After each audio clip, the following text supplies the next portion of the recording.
हो चुके हैं, काफी भक्त लोग पधार चुके हैं और जो शेष हैं वो सभी जल्द से जल्द आए, वरना बहुत ही पीछे बैठने को मिलेगा। आइए।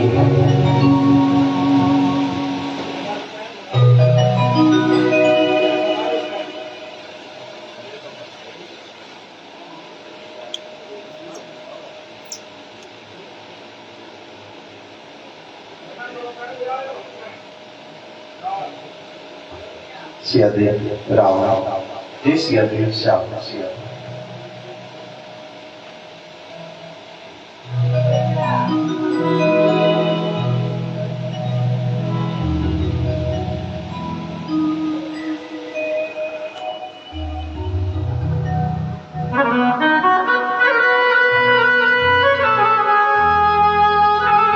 आप लोग शेयर कर दिया करें, सब लोगों के पास तक पहुंच जाए।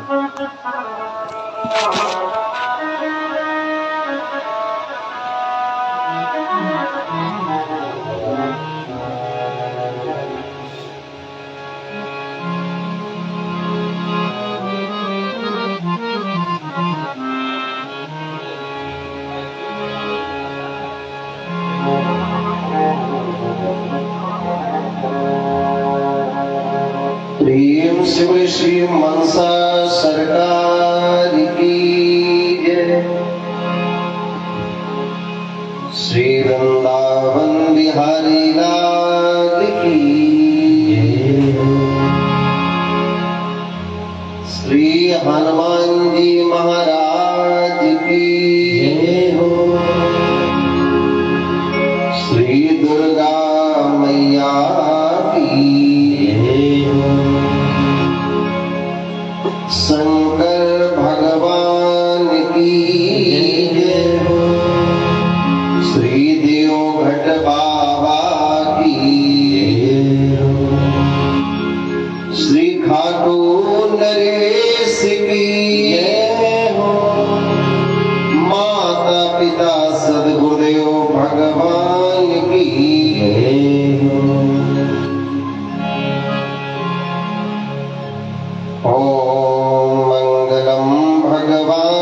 विष्णु श्रीमंगलम गरुड़ ध्वज मंगलम पुंडरीकाक्ष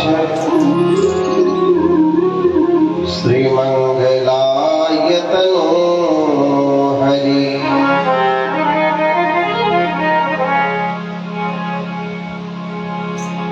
नारायणं नमस्कृत्य नरं चैव नरोत्तमं देवीं सरस्वतीं व्यासं ततो जयं मुदीरये।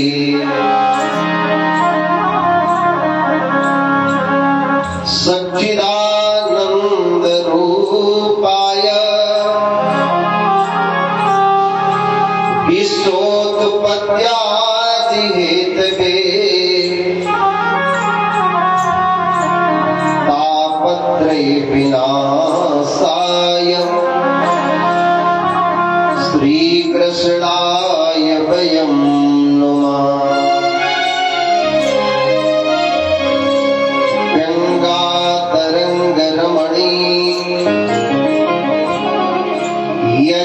यजटाकलापम् गौरी निरन्तर विभूषित वामभागम् नारायण प्रियमलङ्गमदापहारम् वाराणसी कुरुपतिम्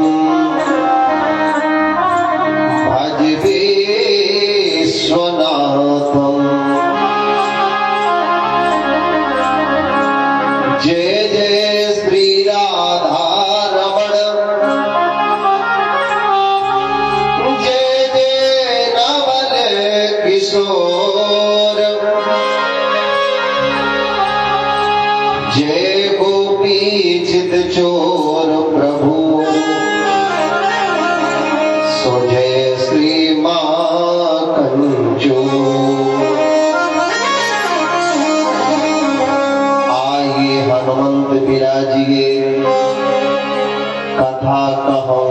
मति अनुसार प्रेम सहित आसन गहो सुसुमनु पवन कुमार।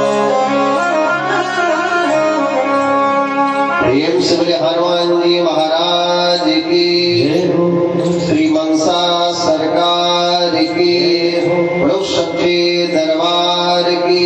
नमः पार्वती पतये हर हर महादेव। विगत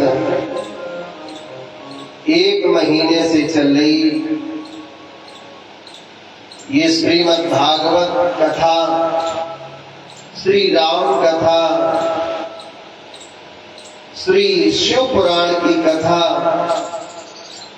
आज कथा का विश्राम दिवस है। जो कार्य प्रारंभ होता है एक न एक दिन उसका विश्राम जरूर होता है। आज कथा का विश्राम दिवस है। बहुत गई थोड़ी रही लगी किनारे आए। लला बाहर तो आज कथा का विश्राम दिवस है और इस विश्राम दिवस में समस्त भगवत जनों को बुलावा है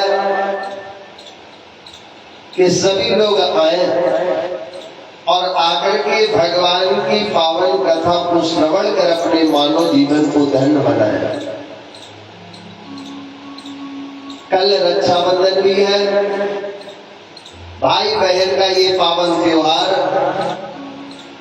मैं सभी बहनों के लिए, सभी भाइयों के लिए भगवान भोले बाबा से प्रार्थना कर रहा हूं कि सबके जीवन में खूब खुशहाली हो, सब आनंदमय हो, कोई भी बहन अपने भाई के बिना न रहे, सबके भाइयों की दीर्घ आयु हो। बहनें तो अपने भाई के लिए दीर्घ आयु की कामना करती हैं और मैं उन बहनों के लिए भी दीर्घ आयु की कामना करते हैं जो बहनें अपने भाई को रक्षा बंधन पे राखी बांधती हैं। वो बहनें भी हमेशा स्वस्थ रहें, अच्छे से रहें, जीवन में खूब खुशहाली हो। आइए आज की कथा का शुभारंभ प्रभु के चरणों का ध्यान करते हुए मंगल में करते हैं। आइए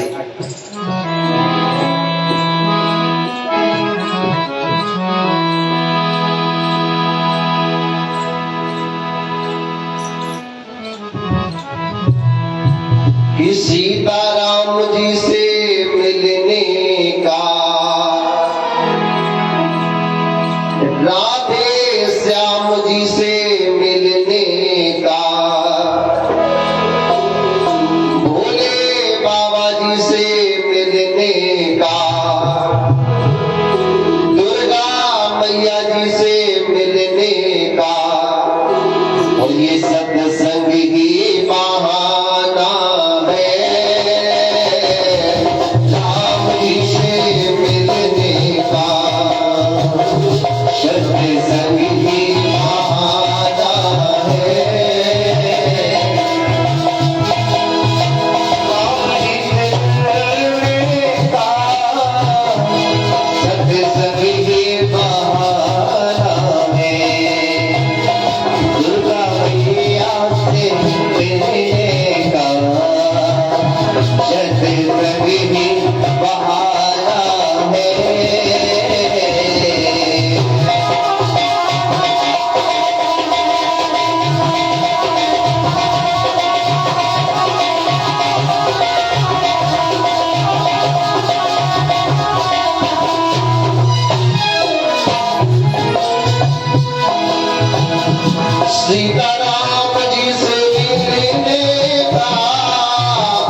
मिलजुल कर, सब भक्त गाओ मिलजुल कर, ऐसा मौसम सुहाना है। जब भक्त गाओ मिलजुल कर, ऐसा मौसम सुहाना है। राम गीत मिलने का ही बहाना है।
संगे भगवान की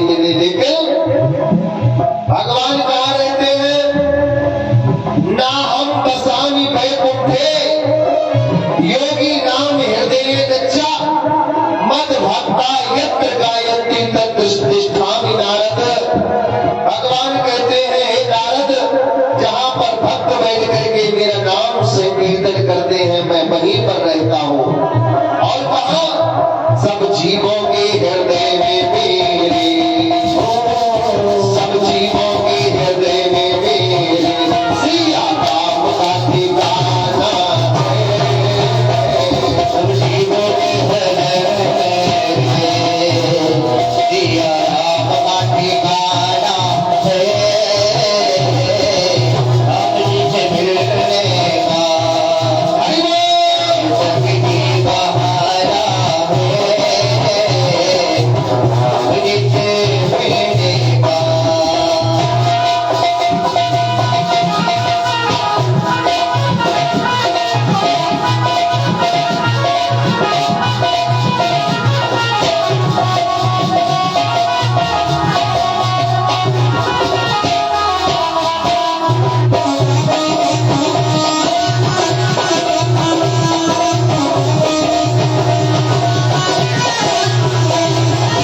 कल की पावन लीला में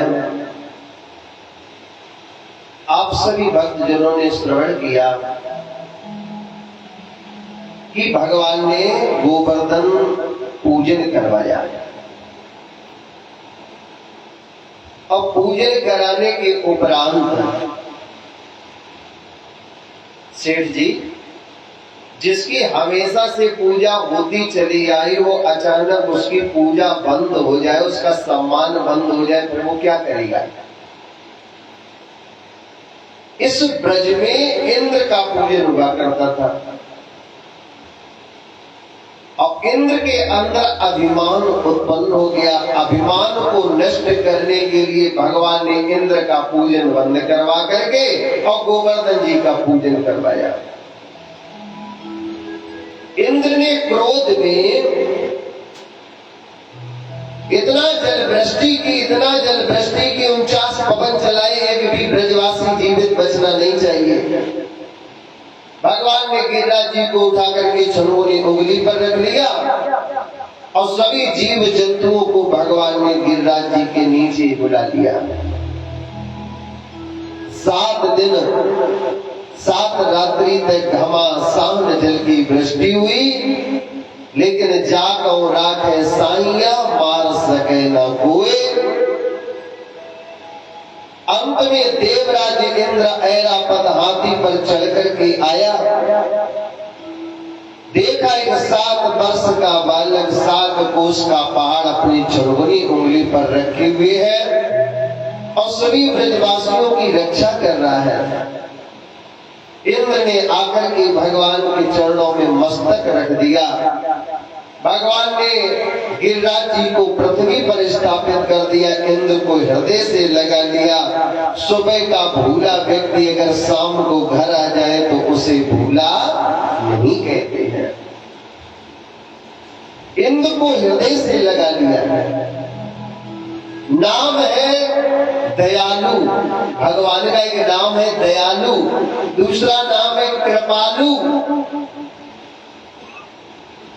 जब उनकी कोई शरण में पहुंच जाता है तो वो दया कर देते हैं, कृपा कर देते हैं। आज भगवान ने इंद्र के ऊपर दया कर दी। इधर भोजराज कंस मथुरा नगरी में बैठा हुआ है, अत्याचार कर रहा है। भगवान को मारने के लिए बड़े बड़े राक्षसों को भेजा। भगवान ने वृंदावन में सारे के सारे दैत्यों का नाश किया।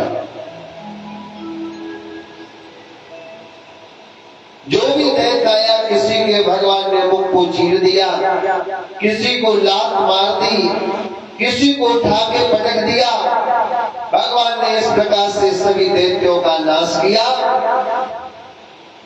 इधर नारद जी ने उठाई बीड़ा कंस के दरबार में पहुंचे।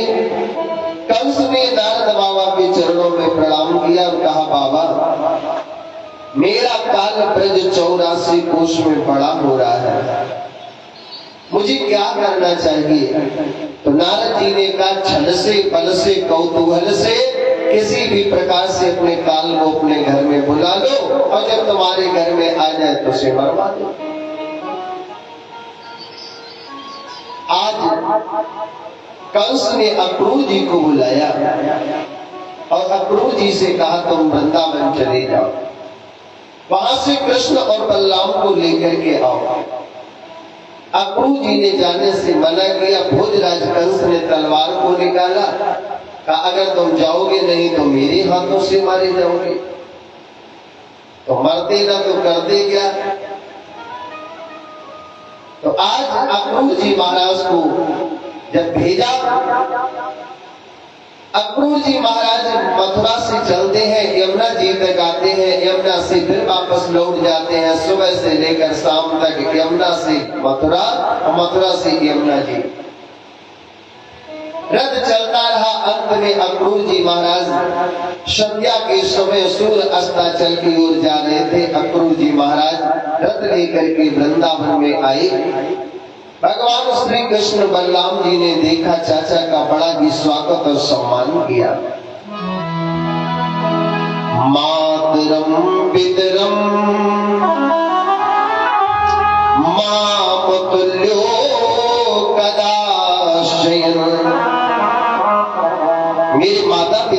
कैसे हैं, मेरे मामा और मेरी मामी कैसी हैं।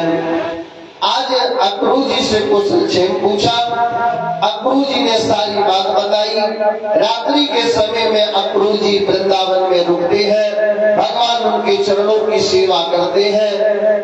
और बलराम जी से अक्रू जी ने कहा कि हम तुमको लेने के लिए आए हैं, तुम्हारे मामा भोजराज कल से बहुत बड़ा यज्ञ कर रहे हैं, उस यज्ञ को देखने के लिए बुलाया है। आज ब्रह्म मुहूर्त का समय होगा, भगवान मथुरा जाने के लिए तैयार हो रहे हैं। मैया यशोदा से कहा, मैया मुझे सजा दो, श्रृंगार कर दो, मुझे मथुरा जाना है। मैया ने जाने से मना कर दिया, बोले नहीं लाला तुम कहीं नहीं जा सकते। ये बात जब गोपियों को सुनने के लिए मिली, ग्वालों को सुनने के लिए मिली, सभी ने भगवान के रास्ते को घेर लिया। बोले गोविंद तुम मुझे छोड़ करके नहीं जा सकते। जो ऐसा मैं जानती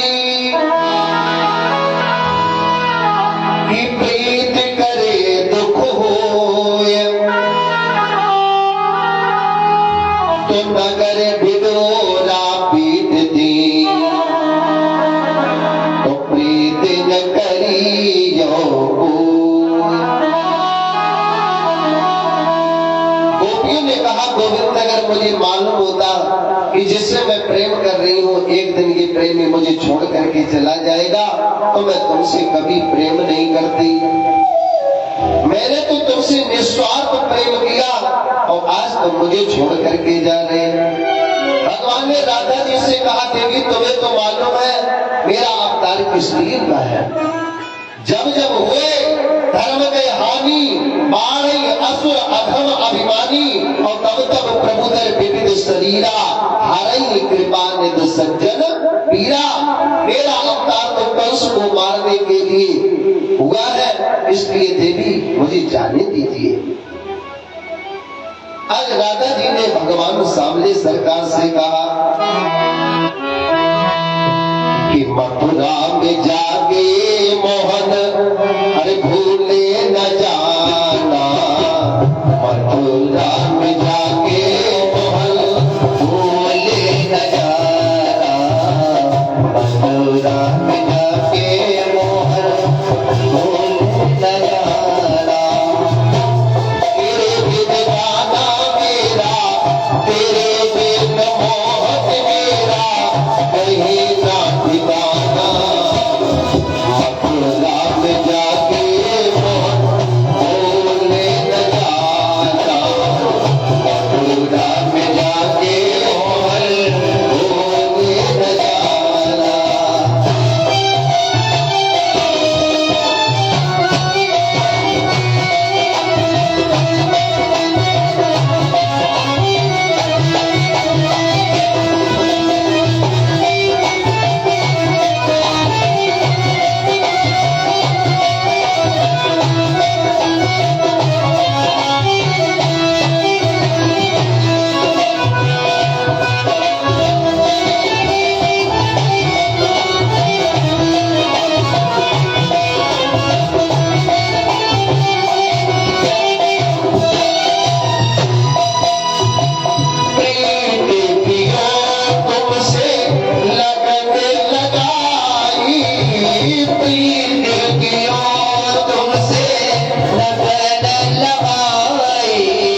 सोशल मीडिया पर जुड़े हुए सभी भक्तों को मैं बताना चाहता हूँ, ये हमारी श्रीमद् भागवत कथा विधुना से 7 किलोमीटर सवाद कटरा जगह पड़ती है, वहां पर ये कथा चल रही है। बार बार आप ये ना पूछिए कि ये कथा कहाँ चल रही है।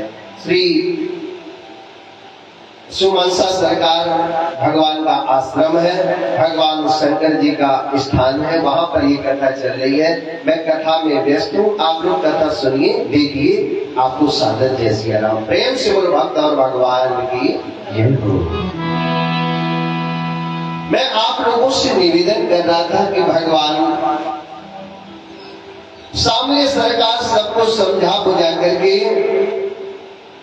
आज मथुरा के लिए प्रस्थान करते हैं। अब रथ गयो श्याम को दूर। जिस समय भगवान मथुरा नगरी में पहुंचे, राम जी भैया भोजराज कंस के बगीचे में ठहर गए,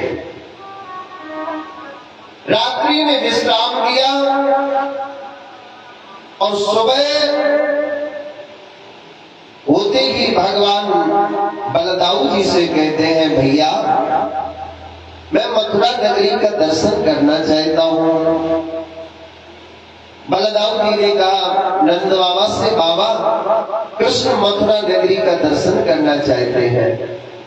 तो नंद बाबा ने कहा ठीक है, बलराम लिवा करके ले जाओ, प्रेम से लिवा करके ले आना। आज भगवान अपने ग्वाल सखाओं के साथ में मथुरा नगरी देखने के लिए गए। जाहि देख आप नगर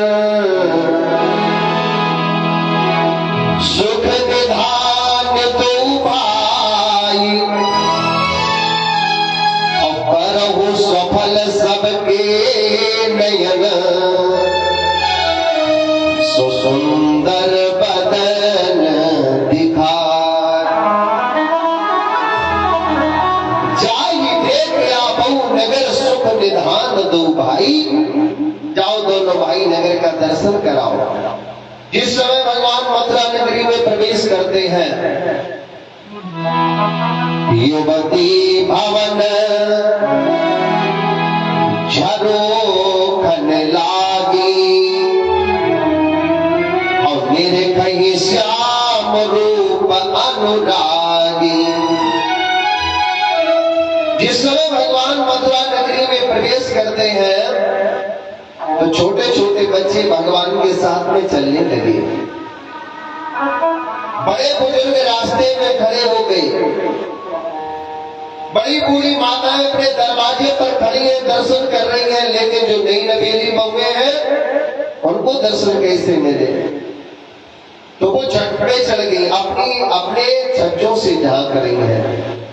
युवती भवन झरोखन लागी, और मेरे कहीं श्याम रूप अनुरागी।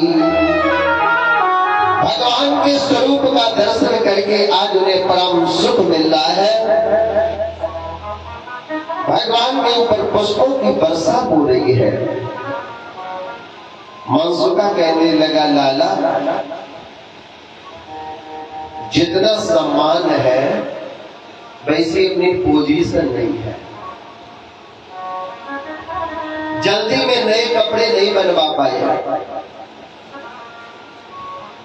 जितना सम्मान है वैसे अपनी पोजीशन नहीं है। क्यों? बोले समाज में जो दिखता है वही बिकता है। पैसा कितना भी बैंक में भरा हो और समाज में अगर कपड़े अच्छे नहीं है, जूता मोजा अच्छे नहीं है, और पार्टी फंक्शन में आप पहुंच गए तो लोग कहेंगे ऐसे वैसे कोई होंगे। और पैसा बिल्कुल ना पास में हो, कपड़े अच्छे हो, जूता मोजा पहने हैं, टाई लगी है, चश्मा लगा है, लोग कहेंगे बड़े अच्छे घर का व्यक्ति होगा। दुकान के गोदाम में क्या है कोई नहीं देखने जाता है।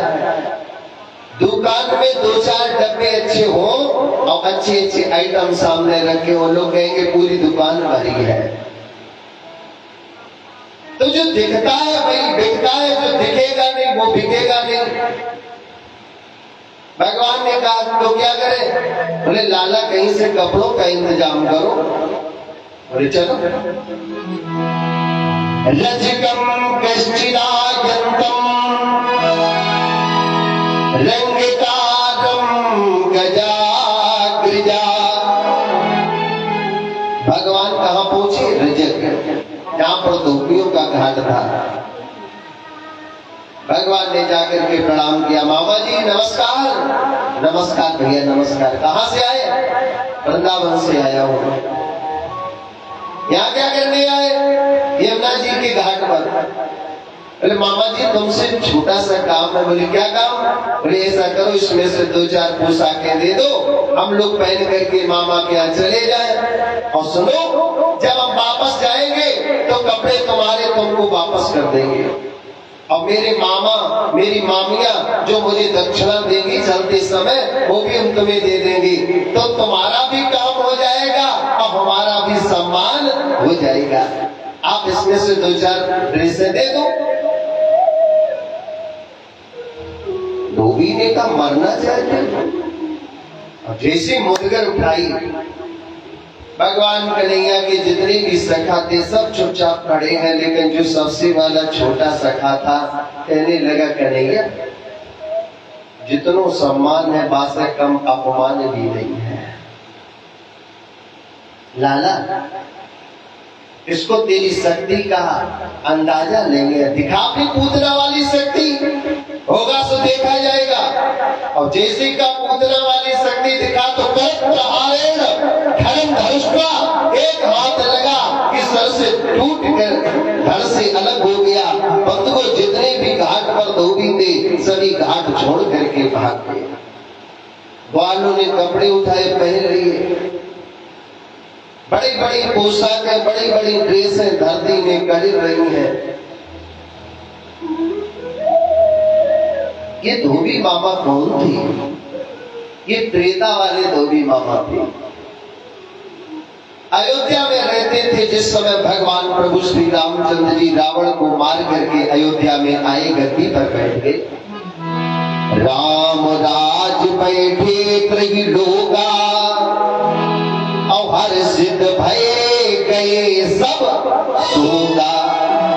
सीता राम मनोहर जोड़ी और दशरथ नंदन जनक किशोरी।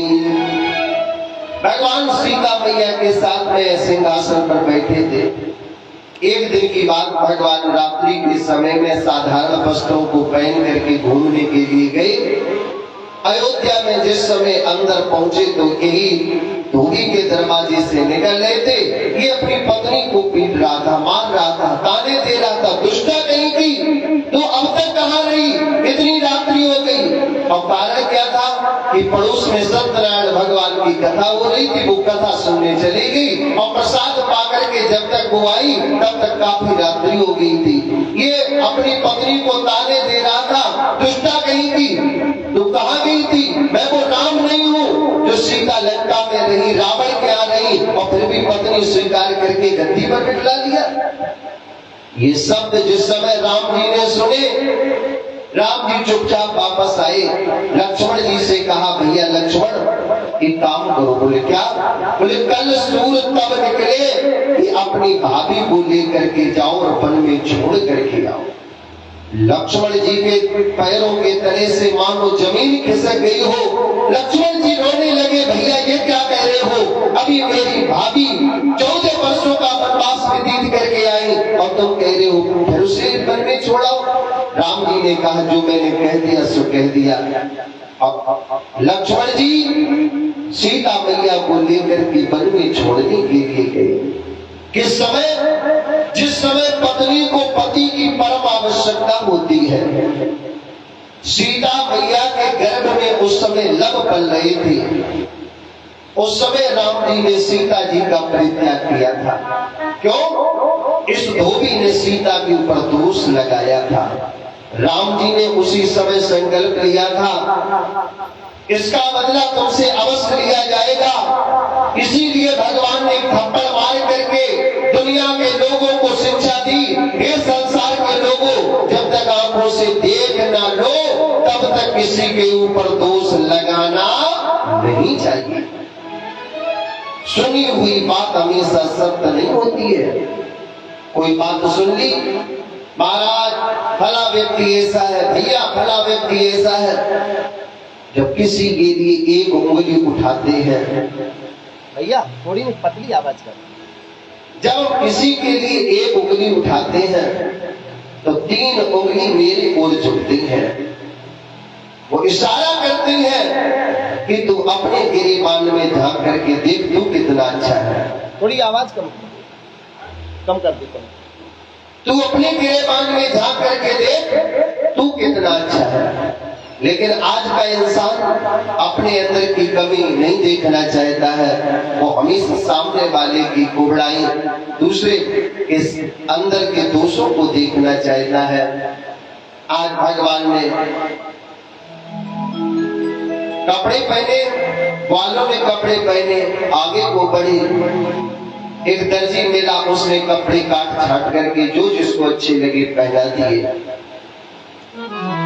तथा सुदामनो भवनम माल्याकारस्त जगमधु। एक सुदामा नाम का माली मिला, उसने भगवान के गले में सुंदर पुष्पों का हार पहनाया और आगे को बढ़ी। अथराज पथेन मार्गवश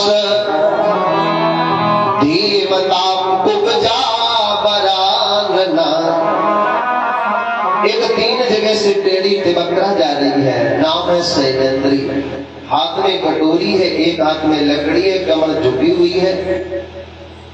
जैसे भगवान ने उसको देखा, आवाज लगाई, ये सुंदरी, ये सुंदरी। बलराम जी ने कहा, ये वृंदावन नहीं, ये मथुरा नगरी है। कन्हैया ठीक से बोलो, 85 वर्ष की बूढ़ी अम्मा तुम कह रही सुंदरी। भगवान ने फिर आवाज लगाई, ये सुंदरी। कानों में आवाज पड़ी, भगवान के पास गया। आला भगवान ने कहा, कहां जा रही हूँ? मैं भोजराज कंस की दासी हूँ, मेरा नाम है शैलेंद्री, मैं चंदन लगाने का काम करती हूँ। मेरे हाथ का बना हुआ चंदन महाराज को बड़ा प्रिय है। भगवान ने कहा, क्या मेरी चंदन नहीं लगाओगी? शैलेंद्री ने कहा, लाला किसी की आप दिन तक हिम्मत नहीं पड़ी कि कोई हमसे कह देता क्या चंदन मेरी नहीं लगाओगी।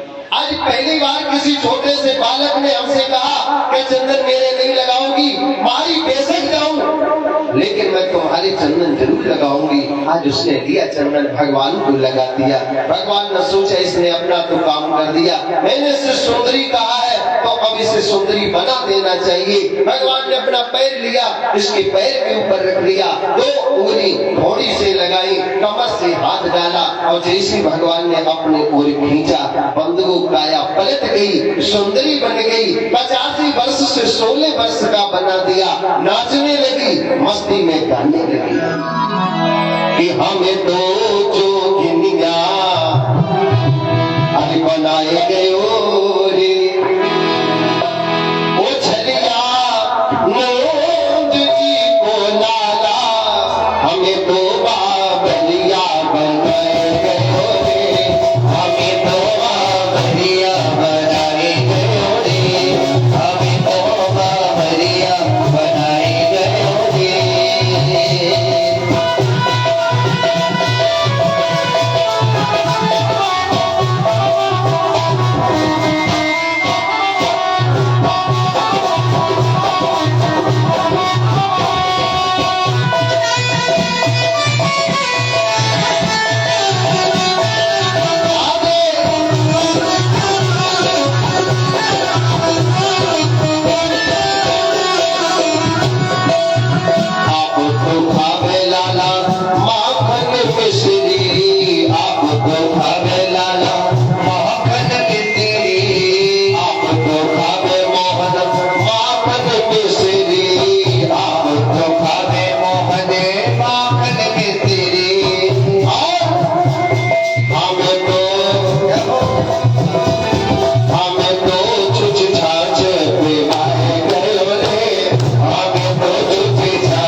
पहला आप तो रहे मन पहला तो पहला आप तो रहे लाला पहला तो पहला आप तो रहे लाला पहला तो पहला हमें तो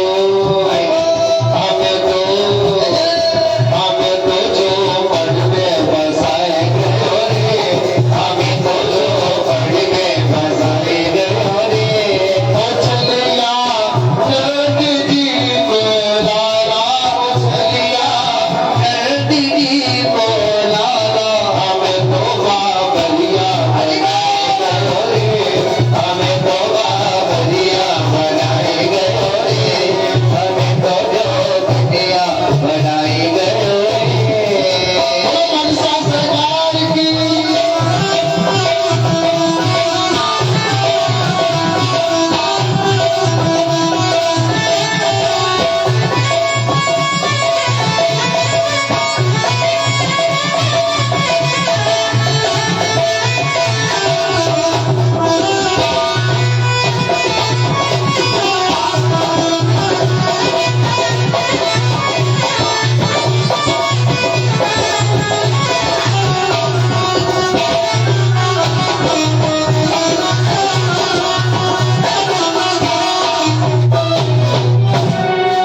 आज भगवान ने कुब्जा के ऊपर कृपा कर दी। किसको भगवान बूढ़ा बनाते, किसको भगवान जवान करते। पर्वत से राही करे रायु पर्वत हुए।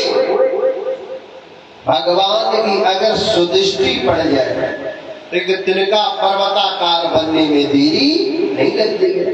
और भगवान की अगर कुदृष्टि पड़ जाए तो एक पर्वत को तिनका बनने में भी देरी नहीं लगती है। दांत गिर जाए, आंखों से दिखाई कम हो जाए, शरीर के जोड़ दर्द करने लगे, चलने फिरने में उठने बैठने में दिक्कत होने लगे, समझ लो बुढ़ापा आ गया। और बुढ़ापे में दांत काम करे, आंखों से दिखाई दे, पैर ठीक से काम करे, हाथ ठीक से काम करे, समझ लो जवानी है। आज भगवान ने दिवक्रा के ऊपर कृपा की, आगे बढ़े। अधराज जिसमें भगवान आगे को बढ़े तो सल तोसल मुष्टिक चारूढ़ पहलवान खड़े हैं। मल्ला नाम नरसिंह पाड़ा स्मरो काम मोक्षया। भोजराज कंस की यहाँ एक से एक वीर पहलवान बनी हुई है। मल्ला नाम नरसिंह निपाड़ा एक से वीर पहलवान है। भोजराज कंस सामने मंचांग पर बैठा है, इशारा किया इनको पकड़ लो। और जैसे ही बंदूकों का पकड़ लो तो सरल तोसल मुष्टिक चारूढ़ सबसे वीर पहलवान थे, उठाया भगवान को अखाड़े में फेंक दिया। मेरे साथ में युद्ध करो, मेरे साथ में कुश्ती लड़ो। भगवान कहते मामा तुम वीर हो, पहलवान हो, मल्ल हो, हम बालक हैं। क्या कहा? 6 दिन की अवस्था में तुमने पूतना को मार दिया, 7 वर्ष की अवस्था में 7 कोस का पहाड़ उठा करके छलगुनी उंगली पर रख लिया। मथुरा नगरी में घुसते ही तुमने धोबी को पछाड़ दिया और क्या कह रहे हो कि मैं बालक हूं, आओ मेरे साथ में युद्ध करो। वृंदावन में गोकुल में रह करके, नंदगांव में रह करके भगवान ने 3 काम नहीं किए। बहुत विशेष बात, भगवान गोकुल में, वृंदावन में, नंदगांव में 11 वर्ष 56 दिनों तक रहे। भगवान ने 3 काम नहीं किए। कौन कौन से काम? भगवान चाहते तो सोने का मुकुट लगाते, चांदी का मुकुट लगाते, हीरे मोती का मुकुट लगाते। भगवान ने सोने चांदी हीरे मोती का मुकुट नहीं लगाया। 11 वर्ष 56 दिनों में भगवान ने अगर बांधा है तो केवल एक मोर के पंख को बांधा है। इसीलिए भगवान का नाम मुरारी है। योगी राज कहा गया है, मोर के पंख को भगवान ने बांधा। दूसरा काम, भगवान ने कभी भी अपने पैरों में खड़ाऊ नहीं पहनी, चप्पल नहीं पहनी, पन्ही नहीं पहनी। 11 वर्ष 56 दिनों तक भगवान ने अपने पैरों में कोई भी पादुका नहीं पहनी। तीसरा काम, कोई भी अस्त्र शस्त्र धारण नहीं किया। जितने भी दैत्यों को मारा, पूतना को दुग्ध पान करते हुए मार दिया, बकासुर का मुख चीर दिया, अघासुर को उठा के पटक दिया, किसी को घूसा मार दिया। भगवान ने कोई भी अस्त्र शस्त्र धारण नहीं किया। मल्ल सामने खड़े हैं, कह रहे मेरे साथ में लड़ो। बलराम जी ने कहा कन्हैया चिंता मत करो। वेद व्यास जी भागवत जी में कहते हैं, क्षण मात्रेण पृष्ठम वही। चाचा, क्षण कितनी देर को कहते हैं? क्षण कहते हैं एक आंख की पुतली नीचे आए और नीचे से ऊपर जाए, इतने को क्या कहते हैं? क्षण। भगवान ने एक क्षण में सल तोसल मुष्टिक चारों पहलवानों को समाप्त कर दिया। वेद व्यास जी लिखते हैं, क्षण मात्रेण। एक भूसा जिसको लगा, एक पैर जिसको लगा, बलराम जी ने जिसको एक बार उठा के पटक दिया, साहब दोबारा नहीं उठा। चारों पहलवानों को क्षण मात्र में समाप्त कर दिया। सामने देखा कोरिया पीड़ हाथी खड़ा है, जिसमें 10,000 हाथियों की ताकत है। उसको पछाड़ करके भगवान आगे को बढ़े। जैसे भोजराज कंस के मंचांग पर चढ़ने लगे, भोजराज कंस ने कहा अपने वीरों से, इनको पकड़ो। तो छोटे छोटे पहलवान थे, हाथ जोड़ने लगे, महाराज ये बड़े वाले तो कुछ देर तक टिके, हम मरना नहीं चाहते हैं, हम भी अपने परिवार के साथ में रहना चाहते हैं। भगवान मंच पर गए। भोजराज कंस ने धीरे से तलवार निकाली, जिस समय भगवान के ऊपर चलानी चाहिए, पीछे से आए बलराम जी ने तलवार को पकड़ लिया। मामा जी शांति से बैठ जाओ, तुमने अपने काल को मारने में कोई गोल कसर नहीं छोड़ी। जब से आकाशवाणी हुई कि देव की काष्टम लाल कंस तुझे मारेगा, तुमने सारे उपाय किए, लेकिन तुमने अपने काल को अभी तक मार नहीं पाया। अब तो काल तुम्हारा बड़ा हो गया, शांति से बैठ जाओ। भगवान कन्हैया ने जाकर के भोजराज कंस के केसों को पकड़ लिया कि कुछ याद है मेरी मैया की। भगवान कन्हैया ने कहा, मामा उस दिन को याद करो कि कुछ याद है मेरी मैया की, और तुमने क्या दशा बनाई थी, और खींचा रथ से बाल पकड़, फिर उस पर खटक उठाई।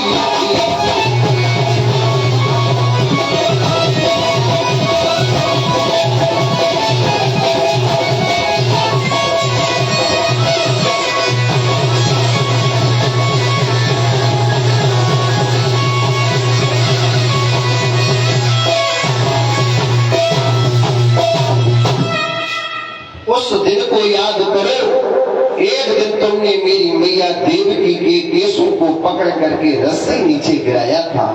तो देवकी का काष्टम लाल तुम्हारे सामने खड़ा है। उन बालों का अरे मामा बदला, और लेता ये बाल देवकी का, लेता ये बाल देवकी का, तब नभ पानी आकाश में थी।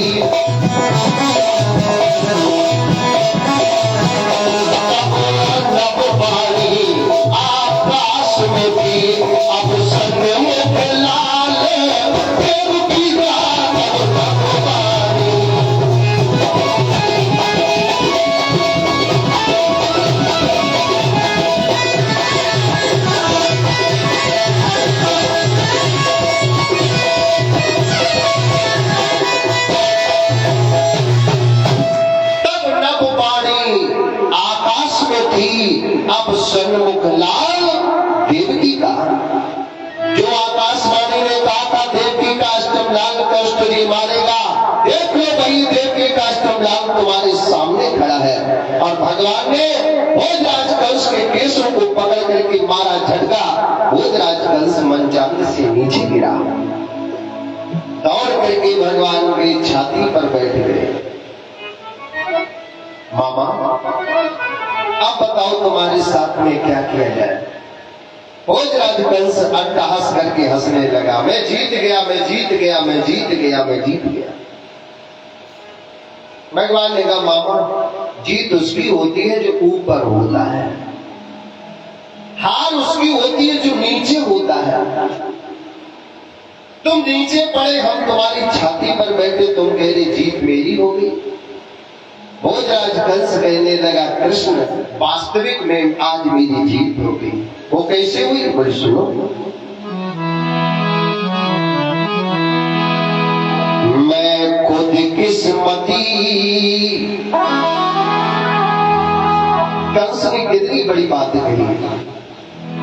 मैं खुद किस्मती मेरे घर में और साक्षात रूप महिमा आया। जिनको बुलाने के लिए संत महात्मा योगी यदि रात दिन लगे रहते हैं फिर भी उनके बुलाने से वो आते नहीं है। मैंने पूजा नहीं की, मैंने पाठ नहीं किया, मैंने यज्ञ नहीं की, मैंने तुमसे विरोध किया और विरोध का परिणाम मैं खुद किस्मती और मेरे घर में और साक्षात रूप महिमा आया। प्यासा न घूमे के और पास गया और प्यासे के पास कुआं आया। प्यासा जो होता है उसे कुएं के पास में जाना पड़ता है, लेकिन आज प्यासे के पास में कुआं स्वयं चल करके आ गया। मतलब मेरा उद्धार करने के लिए, मेरा कल्याण करने के लिए जगत का मालिक स्वयं चल करके मेरे घर तक आ गया। आज मेरा जीवन धन्य हो गया। भगवान कहते हैं मामा जी तुम्हारी कोई अंतिम इच्छा? बोले बस एक ही अंतिम इच्छा है। क्या? आइए हम सब लोग भी गाएं कि मेरी एक ही तमन्ना और मेरे सांवरे बिहारी और रहना न दूर हमसे, ले लो खबर हमारी। एक ही तमन्ना मेरी, एक ही तमन्ना मेरे सांवरे बिहारी, रहना न दूर हमसे, लेना खबर हमारी। रहना न दूर हमसे, लेना खबर हमारी।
मेरी एक ही तमन्ना मेरे सांवरे बिहारी, रहना न दूर हमसे, लेना खबर हमारी, रहना न दूर हमसे, लेना खबर हमारी, रहना न दूर हमसे, लेना खबर हमारी।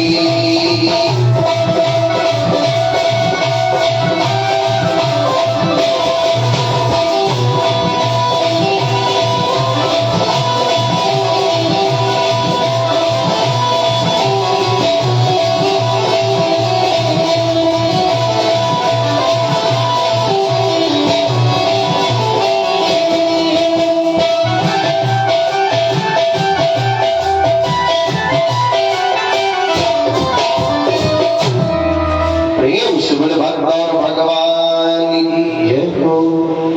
भगवान ने अपने विराट स्वरूप का दर्शन भोजराज कंस को करवाया। अंत में भगवान ने एक मौके का पार किया, भोजराज कंस के प्राण निकले, भगवान में विलीन हो गए।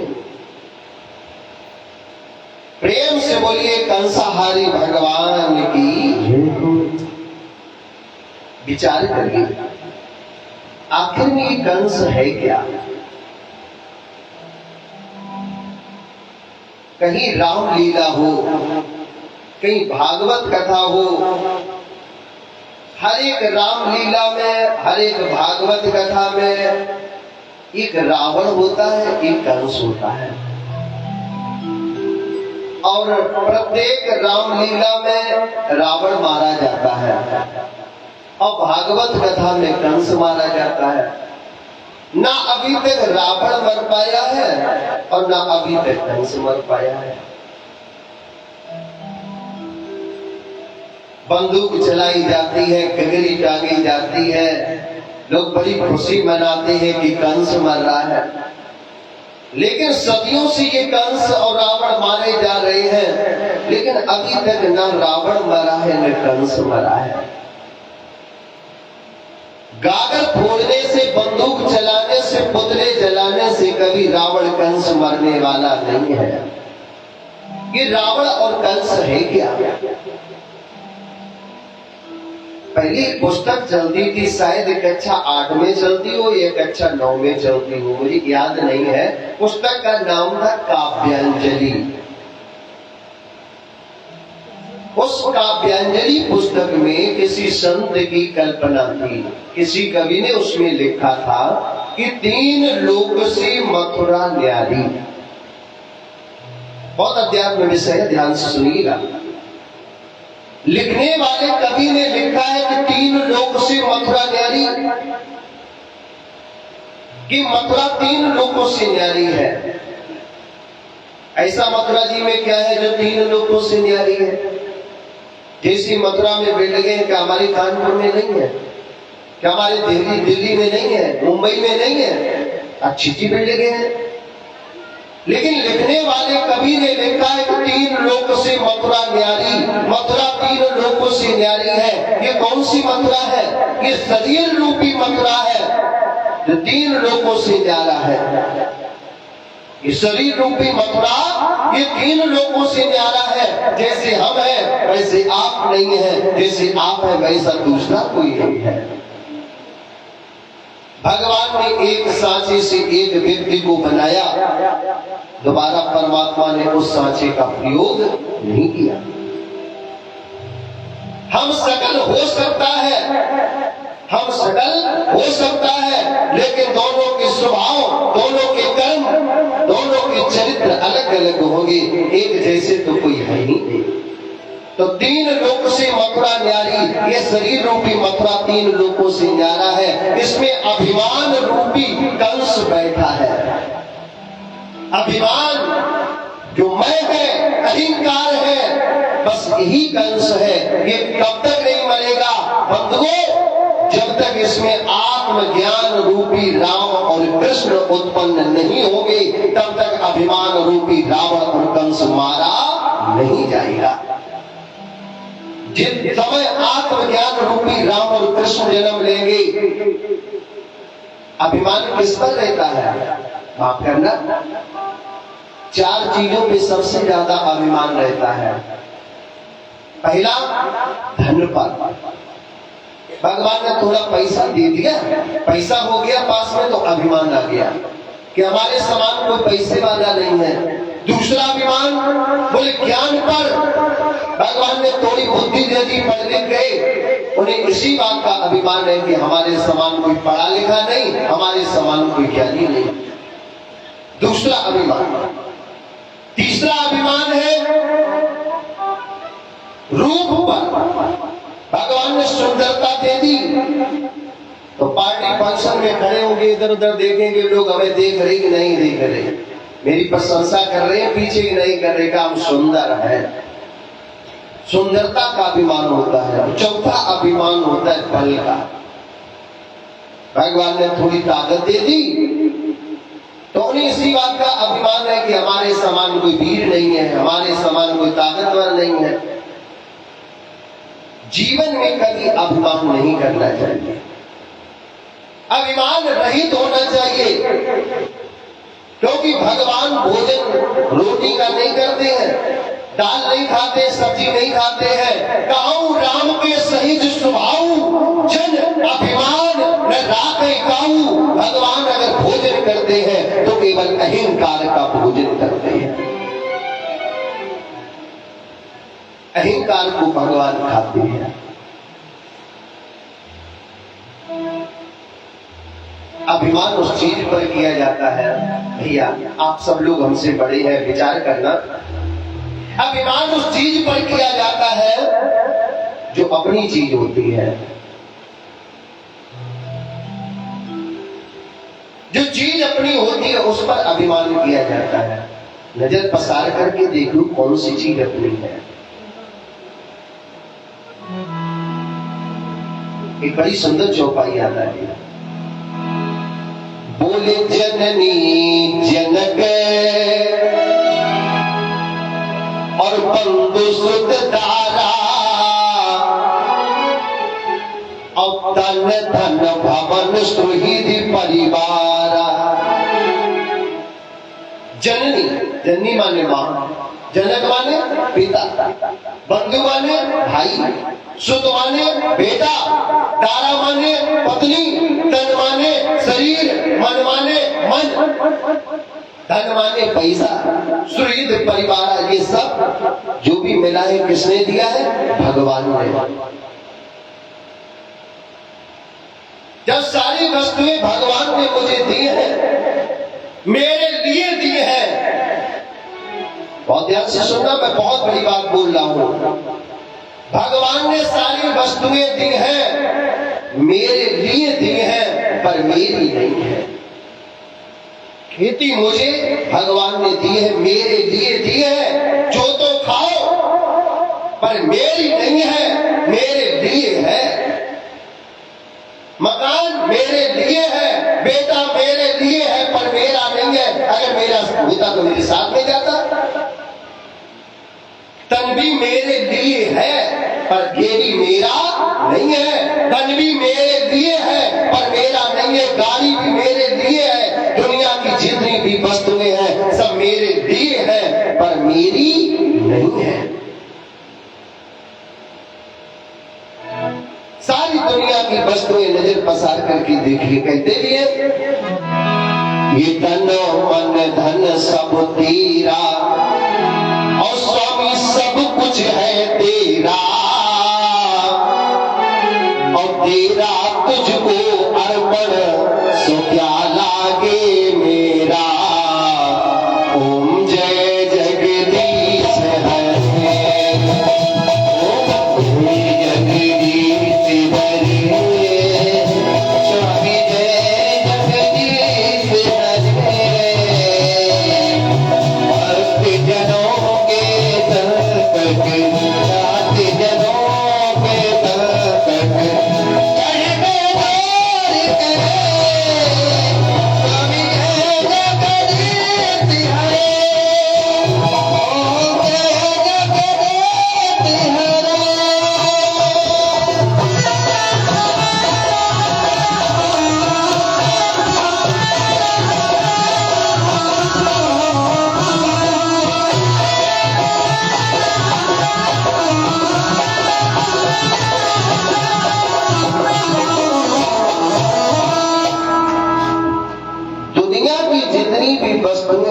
मेरे लिए है पर मेरी नहीं है। अभिमान रूपी जो रावण और कंस मेरे अंदर बैठा है, जब तक मेरे अंदर आत्मज्ञान नहीं होगा कि भैया ये मेरा कुछ भी नहीं है, जब तक आत्मज्ञान रूपी राम और कृष्ण नहीं आएंगे हृदय में, तब तक अभिमान रूपी रावण और कंस मारा नहीं जाएगा। आज भगवान ने कंस का उद्धार किया, अपनी मामियों को भगवान ने ज्ञान दिया, जेल खाने में गए, देवी वसुदेव को बंधन से मुक्त किया, नाना उग्रसेन को ले आकर के मथुरा की गद्दी पर बैठाया। भोजराज कंस के पड़े हुए शरीर का मथुरा जी में यमुना जी के किनारे पर एक घाट है जिसका नाम है केसी घाट। केसी घाट पर कंस का अंतिम संस्कार करवाया। इसके बाद में भगवान मथुरा नगरी में रहने लगे। कंस की दो पत्नियां हैं, एक का नाम है अस्थि, दूसरी का नाम है प्राप्ति। अस्थि प्राप्ति कुछ समय के बाद में अपने पिता के यहाँ पर मगध देश में गई। मगध देश का राजा है जिसका नाम है जरासंध। जब जरासंध ने देखा कि बेटियों की मांग में सिंदूर नहीं, सुहाग रहित बेटियों को पिता ने देखा तो क्रोध आ गया। पूछा, बेटियों ये तुम्हारी दशा किसने बनाई? सारी बात बतला दी। वृंदावन में रहने वाले कृष्ण और बलराम ने आपके दामाद को मार दिया। जरासंध ने संकल्प ले लिया, जिसने मेरे दामाद को मारा है मैं उसको जीवित नहीं छोड़ूंगा। 23 लक्षौनी सेना लेकर के बंधु आज इसने आक्रमण आरंभ कर दिया। आज ये 23 लक्षौनी सेना लेकर के मथुरा नगरी के ऊपर आक्रमण करता है। बंधुओं, जब इसके पास में धीरे धीरे करके सेना समाप्त हो गई, क्योंकि समय में ही मुझे बोलना है, 5 बजे का समय है, इसलिए थोड़ा कथा संक्षिप्त में चलेगी, क्योंकि 5 दिन का मेरा समय था तो 5 दिन में पूर्ण कथा मुझे करनी है। इसलिए आज जरासंध के पास में जब सेना नहीं रही तो इसने ब्राह्मणों और संतों से कहा युद्ध करने के लिए चलो। तो आज संत और ब्राह्मण युद्ध करने के लिए आए। जिन हाथों में माला हुआ करती थी आज उन हाथों में भाले पकड़ाए गए हैं, नेत्र बंद है। भगवान से संत महात्मा कह रहे हैं, प्रभु आप अपने हाथों से मुझे मार देना, मेरा उद्धार हो जाएगा। भगवान ने सोचा, अगर मैंने एक भी भक्त को अपने मार दिया तो मेरे जीवन पर कलंक लग जाएगा। दुनिया के लोग कहेंगे ये भगवान कैसा जिसने अपने हाथों से अपने भक्तों की हत्या की। इसलिए भगवान ने आज दोनों हाथ ऊपर कर लिए और जरासंध से कहा, भैया मैंने हार स्वीकार कर ली। जैसे ही जरासंध ने देखा कृष्ण ने दोनों हाथ ऊपर कर लिए, मेरे सामने हार गया, तो कहा आकर के मेरे चरणों में लेट जाओ, मैं तुम्हें माफ कर दूंगा। भगवान ने कहा ठीक है। और जैसे भगवान इसके पास में पहुंचे, इसने कहा, ए ब्राह्मणों, ए संतों, देखो तुम्हारा भगवान मेरे चरणों में लेटने जा रहा है। इतने में भगवान को मौका मिल गया और भगवान वहां से भाग खड़े हुए। यहीं पर भगवान का एक नाम पड़ गया, रण छोड़। प्रेम से बोलो, रण छोड़ भगवान की। भगवान समुद्र के किनारे पर पहुंचे। भगवान ने विश्वकर्मा जी को आज्ञा दी और समुद्र के अंदर एक भव्य और दिव्य नगरी का निर्माण हुआ, जिस नगरी का नाम है द्वारिका। भेंट द्वारिका, प्रेम से बोलो द्वारिकाधीश भगवान की। आज भगवान अपने परिवार परिकर के साथ में गए और उसी द्वारिका नगरी में रहने लगे। मथुरा नगरी में भगवान कुछ समय रहने के बाद द्वारिका नगरी में पहुंच गए। अब भगवान के विवाहों की कथा आती है कि भगवान के 16,108 विवाह हुए हैं। अब हमने आपसे अभी क्या कहा था, थोड़ा संक्षिप्त में हम चल रहे हैं। अब एक एक बात अगर लेकर के चलेंगे तो बहुत लंबा सफर है। क्योंकि मेरी घड़ी बता रही है कि 3 बजने जा रहा है, 2 घंटे का समय, क्योंकि सेठ जी ने कहा है 5:05 ना हो, 5 बजे ही कथा विश्राम हो जाए, इसलिए मुझे अपने समय पे बोलना है। प्रेम से बोलो भक्त और भगवान की। पूज्य महाराज जी कहते हैं कि आज भगवान द्वारका नगरी में पहुंच गए तो भगवान की विवाहों की कथा आती है। राजा आसीत भीष्म को नाम, विदर्भाधिपति महान, और 15 भवान पुत्रा, कन्यका जबरानिना। राजा आसीत भीष्म को नाम, विदर्भाधिपति महान। एक विदर्भ देश के राजा है जिनकी नगरी का नाम है कुंदनपुर। राजा का नाम है भीष्मक, कुंदनपुर के राजा है। वेद व्यास जी ने भागवत जी में जिसे कुंदनपुर कहा है, आजकल हम लोग उसे कुदरकोट कहते हैं। इसी कुदरकोट के रहने वाले महाराज भीष्मक जी थे, जिनके 5 बेटे थे, रुक्मी, रुक्माहु, रुक्मेश, रुक्माली, रुक्मरथ। ये 5 बेटे थे। एक बेटी थी जिसका नाम था रुक्मणी। इन रुक्मणी जी के साथ में भगवान का विवाह हुआ। अब कैसे विवाह हुआ उसे ध्यान से सुनिए। महाराज भीष्मक गद्दी पर बैठे हैं।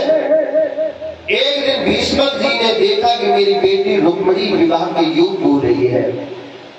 पहले शादी संबंध मैंने सुना है अपने बुजुर्गों से कि बहुत छोटी उम्र में हो जाते थे, 13, 14, 15 साल में शादी हो जाती थी। साल 2 साल तक गौना रौना नहीं होता था। भीष्मक जी ने देखा कि मेरी बेटी विवाह के योग्य हो गई है। आज भीष्मक जी ने अपनी बेटी के लिए वर ढूंढने के लिए अपने बेटों को बुलाया और कहा जाओ अपनी बहन के लिए सुंदर वर ढूंढो। जो सबसे बड़ा बेटा था कहने लगा, रुक्म जिसका नाम है, कहने लगा पिताजी मुझे बहन के लिए वर ढूंढने की आवश्यकता नहीं है, मैंने अपनी बहन के लिए पहले से वर ढूंढ लिया है। पिताजी बड़े प्रसन्न हुए। बेटा उसका परिचय क्या है? पिताजी वो चेदी देश का रहने वाला महाराज दमघोष जी का बेटा जिसका नाम है शिशुपाल। अरे पागल हो गए हो, वो तो तुम्हारा साला है। हाँ पिताजी, जब शिशुपाल ने अपनी बहन का विवाह मेरे साथ में किया था तो मैंने शिशुपाल को वचन दिया था कि जब मेरी बहन विवाह के योग्य हो जाएगी तो मैं अपनी बहन का विवाह तुम्हारे साथ में करूंगा। अरे बेटा, जिस घर में बेटे की ससुराल होती है उस घर में बेटी का रिश्ता नहीं हो सकता, उस घर में बहन का रिश्ता नहीं हो सकता। बोले कुछ भी हो, मैं अपनी बहन का विवाह करूंगा तो अपने साले शिशुपाल के साथ में करूंगा। अब इसने एक भी बात किसी की नहीं मानी और जबरदस्ती जाकर के रिश्ता तय कर दिया। माता को कष्ट है, पिता को कष्ट है, बेटी को कष्ट है, छोटे भाइयों को कष्ट है, लेकिन बड़ा पुत्र मनमानी कर रहा है। रुक्मणी जी दिन रात रोया करती है। एक दिन की बात, छत के ऊपर अट्टालिका पर बैठे रो रही थी। इतने में दरवाजे पर एक संत जी आ गए। माताम भिक्षाम देही, माताम भिक्षाम देही। रुक्मणी ने देखा संत जी आए हैं, दौड़ करके गई, महाराज जी क्या चाहिए?